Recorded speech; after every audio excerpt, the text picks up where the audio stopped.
In our time together, we are going to be thinking about the Beatitudes. Most people would agree that the Sermon on the Mount is the very essence of the Christian message. And most people would also agree that the Beatitudes are the essence of the Sermon on the Mount. Therefore, when we think of the Beatitudes, we are thinking of the essence of the essence. In point of fact, the introduction to them tells us that when we read it. The introduction says that when Jesus saw the crowds, he went up into a mountain, and when he had sat down, his disciples came to him, and he opened his mouth and taught them, saying.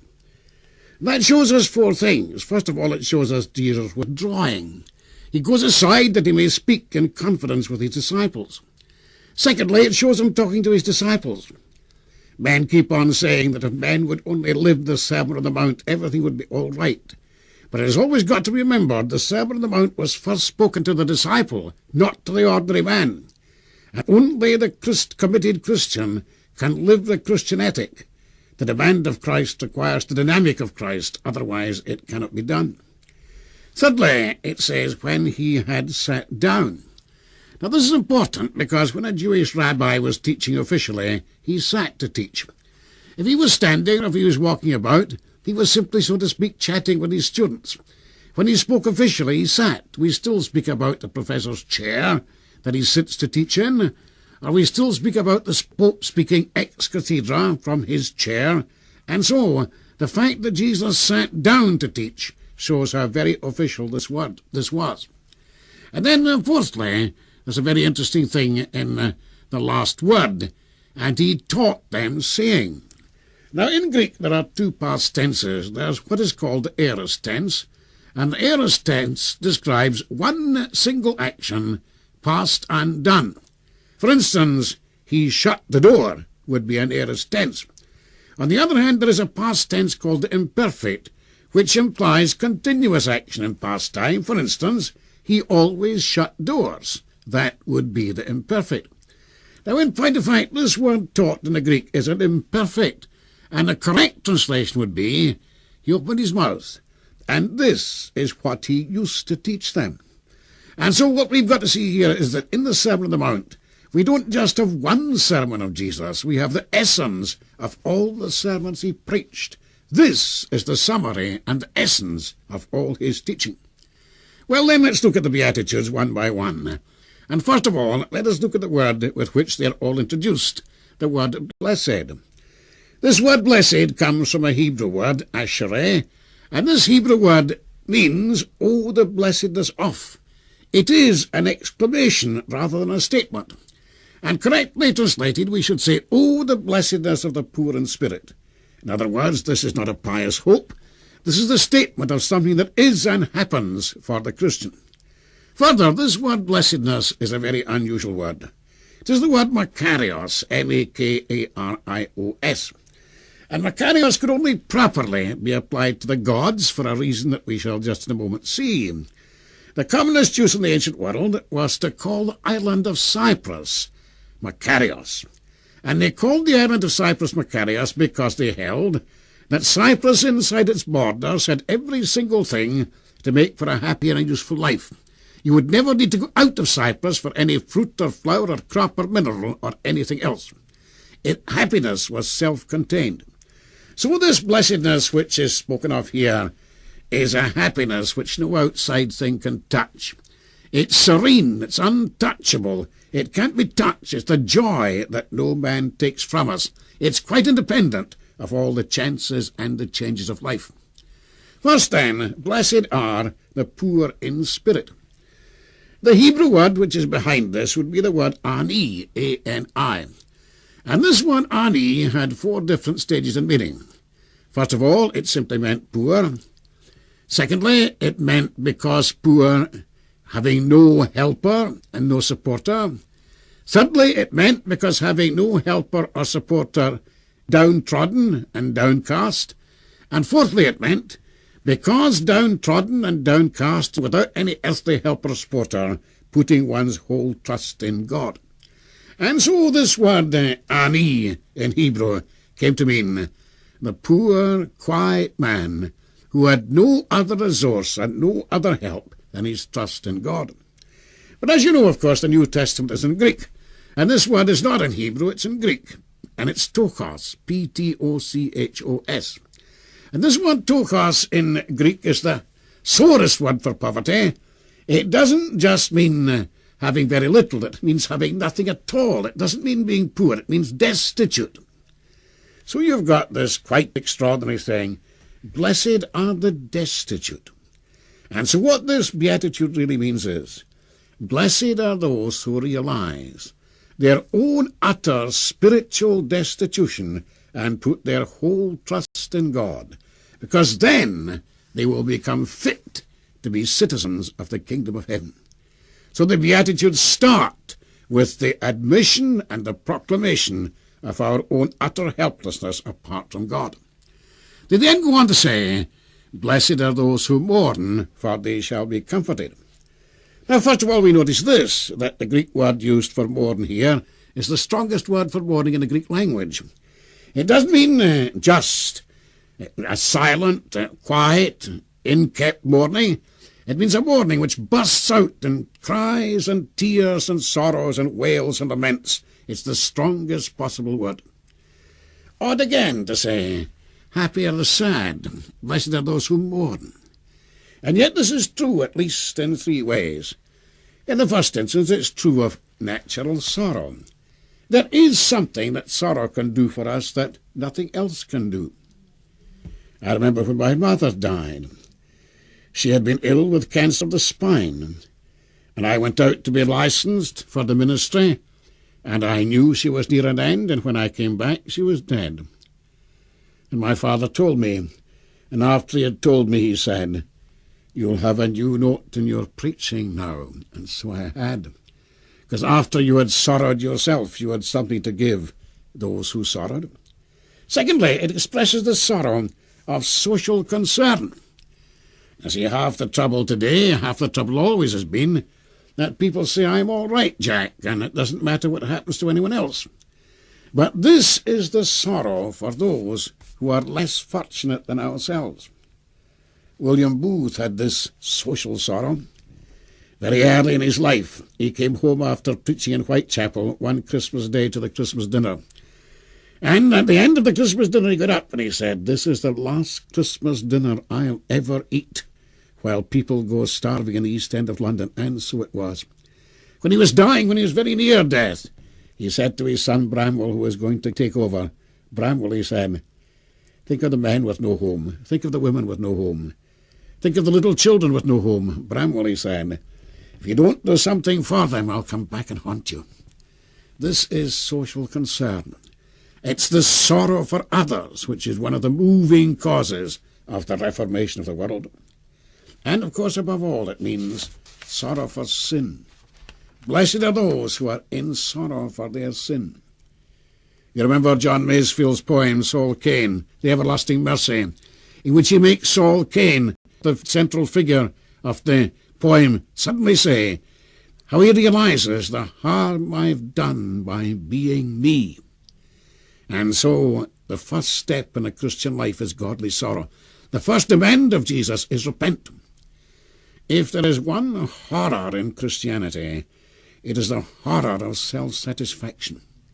Jesus told the parable of the two worshippers, the one who said, God be merciful to me a sinner. The other who thanked God that he was not as other men are. And it was the one who committed himself to God as a sinner who was accepted by God. So we come now to the third beatitude, blessed are the meek, for they shall inherit the earth. Now once again we come at it first from Hebrew and then from Greek. In Hebrew it would be anaw, A-N-A-W. And in Hebrew the man who is anaw is the man who is willing to accept what God sends, in calm acceptance, humility, and faith. So this is, blessed is the man who accepts whatever God sends. But in Greek, in the Greek of the New Testament, it's a much more interesting word. It's the word praus, P-R-A-U-S. And this word praus is a word about which the Greek ethical writers had a very great deal to say. Aristotle writes about it very often in his letters, in his books on ethics, and he says that the word praus, describes the man who is angry at the right time for the right reasons, against the right people, for the right length of time, and in the right way.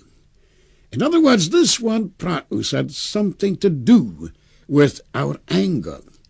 And a way to translate it, the best way to translate it would be, blessed is the man who is always angry at the right time and never angry at the wrong time. And this is a useful translation because the word meek has very much come down in the world. The word meek now describes a milk and water anemic character who wouldn't be able to say boo to a goose. It's not a very good word, and if you tell people that Christianity demands that they should be meek, they won't like it very much. On the other hand, this business of saying, control your anger. Blessed is the man who is always angry at the right time and never angry at the wrong time. This is quite something. What is the right time and what is the wrong time? Well, if one wants a general rule, I should say it is this, that anger for our own sakes, anger for self is always wrong. And anger for others and for the sake of others may well be right. Therefore, anger can be a great dynamic, a great cleansing stimulus, but it must never be the anger of self-conceit and pride, but the selfless anger, which is anger for the sake of others. If a man manages to be this, if he is always angry at the right time and never angry at the wrong time, then he will inherit the earth. Why? For this reason, that he has discovered the greatest of all things. He has discovered and achieved self-control. And only the man who can control himself is able to control and to serve others. Everyone knows how a man in a team, for instance, if he cannot control himself, is simply a bad debt to the team, and can simply be a nuisance, and can simply be someone who keeps the team from doing the good things it should do.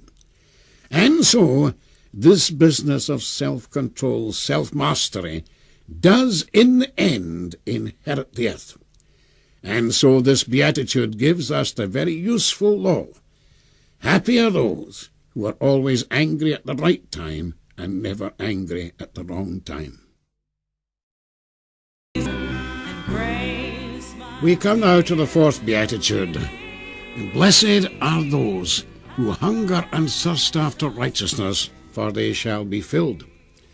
Now this doesn't sound the same to us as it would sound to a person in Palestine. We don't really know anything about hunger or anything about thirst.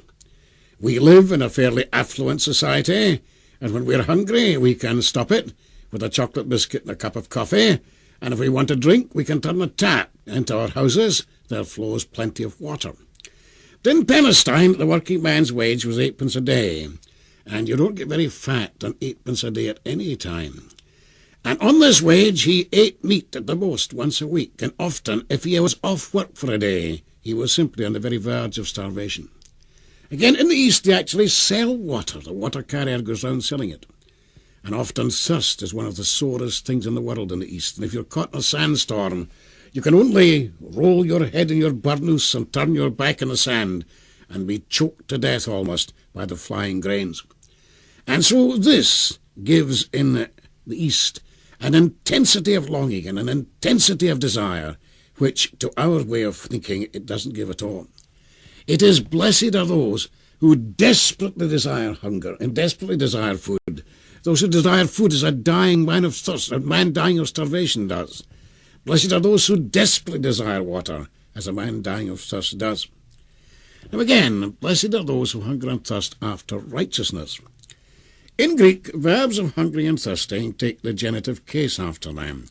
That is the case in English, which we use the word off. Off bread is a genitive case. In Greek you say to be hungry for off bread, and to be thirsty for off water. Now that of course means that you're hungry for some of the bread, or hungry for some of the water. When you do use the direct accusative after these verbs, it means that you want the whole thing. If you say you're hungry for bread in the accusative case, it means you want the whole loaf. If you say you're hungry for water in the accusative case, it means you want the whole pailful. And in this particular case, the word righteousness is in the accusative. And therefore what this means is, blessed are those who long for total righteousness, as a starving man longs for food, and as a man dying of thirst longs for water. See, the trouble with many of us, the trouble with perhaps most of us is that we don't really long for total righteousness. There are people who are good and they're not kind, and there are people who are kind but they're not good. There are, for instance, people who pay their debts, who never swear, who read their Bibles, who go to church twice a Sunday, but if you were in trouble, you would never go to them and put your head on their shoulder and sob out your sorry tale. You would freeze to death before you get 2 sentences out. On the other hand, there are people who maybe get drunk on a Saturday night, who perhaps gamble a bit and swear a bit, but who would give you the shirt off their back if you were in need, and the last shilling out of their pocket. Neither is totally right. You want them both put together. And what this Beatitude says is, blessed is the man who is desperately in earnest with his desire for goodness, and who wants the whole of goodness, not just a single part of it. Then we come to the next Beatitude, blessed are the merciful, for they shall obtain mercy. This word mercy in this Beatitude is a very unusual word. In Hebrew, it's chesed, C-H-E-S-E-D-H. And what it means is the quality which can get right inside the other person until it sees with the other person's eyes, thinks with the other person's mind, and feels with the other person's heart. It is the quality which manages to identify itself completely with the other person. Now, if we can do that, certain things become a lot easier. For instance, it becomes easier to forgive if you understand really what makes people do what they actually do. And another thing, it becomes much more easy to be kind in the right way. Many of us, when we want to be kind in our own way. And if the other people don't like it, well, they've just got to put up with it, whether they like it or not. That's not really being kind. It can be cruel. But if you've got this mercy so that you can right into the other person's mind and heart, and feel with his heart, and think with his mind, and see with his eyes, then you can be really kind. The vivid example of this in the New Testament is the example of Martha and Mary. Jesus came to the home in Bethany, and remember, the cross was only a matter of a week or so away. And he was tired and he was tense, and all he wanted was rest and quiet. And the 2 sisters loved him. They loved him all right. And both of them wanted to be kind. And they were kind in their own way. At least Martha was. Her idea of being kind was to lay on a 7-course dinner. She dashed here, there, and everywhere, into the kitchen and out again, clashing the dishes and so on, just going through Jesus' head like a saw. Well, Mary saw what Jesus wanted. She sat beside him in utter and complete stillness. She understood. So this kind of mercy is the mercy which sees right inside and feels right inside. That's what God did. God came right inside manhood. He took manhood upon himself. That's what the incarnation means. And that's why God can understand. So we come to the next Beatitude. Blessed are the pure in heart, for they shall see God. The word for pure is katharos, K-A-T-H-A-R-O-S, from which, of course, the girl's name, Catherine, is derived. Katharos means pure in the sense of unmixed. For instance, it's used of milk or wine that's not adulterated with water. It's used of grain that is absolutely pure and unmixed with any chaff or any foreign material. That which is katharos is absolutely pure, absolutely unmixed. And of course, when we apply that to people, to personality, to character, obviously what it means is, blessed are the sincere. Blessed are those whose motives are absolutely unmixed. When you begin to examine yourself, you wonder whether you do anything at all with completely unmixed motives. For instance, why am I doing this particular cassette today? Would it be to make money? Would it be because I like the sound of my own voice? Would it be because I hope that people will think well of the stuff after it's finished? Or am I doing it for the sake of Jesus Christ and for no other motive? When you stick it out, you get frightened at your motives. Sincerity, utter sincerity, is a very, very rare thing. It's not only sincere and pure, but it's pure in heart. You see, there's two kinds of purity. There is the kind of purity which doesn't do a wrong thing, however much it wants to do it. And there is the kind of purity which wants to do the wrong thing, but which keeps itself from doing it by force. And if you're pure in heart, it means that you don't only not do the wrong thing, it means you also don't even want to do it. Now, this is the only safe way, because if you're living forever on the leash, you're living forever in danger. You remember how Plato described the soul. He described the soul as being like a charioteer, and the charioteer was trying to drive two horses in a team, and the one horse was gentle and biddable and obedient, and the other was wild and disobedient. And the name of the gentle, obedient horse was reason, and the name of the wild horse was passion, and somehow the soul had to drive passion and reason together. That's the danger. And when we try to do this in our own strength, we never get past it at all. It's only Jesus who can cleanse the soul until even the wrong desire dies. So we come to the next beatitude, and the next beatitude is, "Blessed are the peacemakers, for they shall be called the sons of God." Now, first of all, let us remember this, that in the Bible always the word peace is an intensely positive word. In the Bible, the word peace means everything that makes for a man's highest good. It's the word shalom, S-H-A-L-O-M, and it is the basis of the Arabic greeting salam, in which you wish a man everything that's good, every single thing that's good. In the East, they would never have called it peace when you had a situation in which people were at each other's throats, in which war might break out at any time, and in which there's all kind of seething trouble below the surface. They would never have called it peace simply because the rifles weren't firing and the guns weren't shooting and the bombs weren't falling. That's not peace. Peace is the situation where men are getting and desiring their own highest good. Now that's the one meaning of peace, and there's another meaning of peace too, and the two things go together. The other meaning of peace is perfect human relationships, being at peace. Now it says, "Blessed are the peacemakers." Note very carefully, it doesn't say blessed are the peace lovers. You can be a peace lover without being a peacemaker. You can be one of these people who keep on saying, "Let sleeping dogs lie, don't stir up trouble, just let it be." And you evade things and you run away. Sooner or later there's trouble. That's not making peace, it's making trouble. To make peace maybe requires a stand, maybe requires something that's very difficult.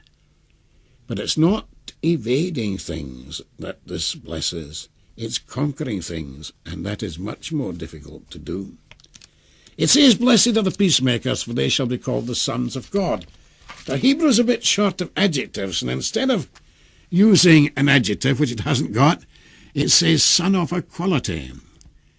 And for instance, it might call a caramel a son of sweetness, because it was sweet.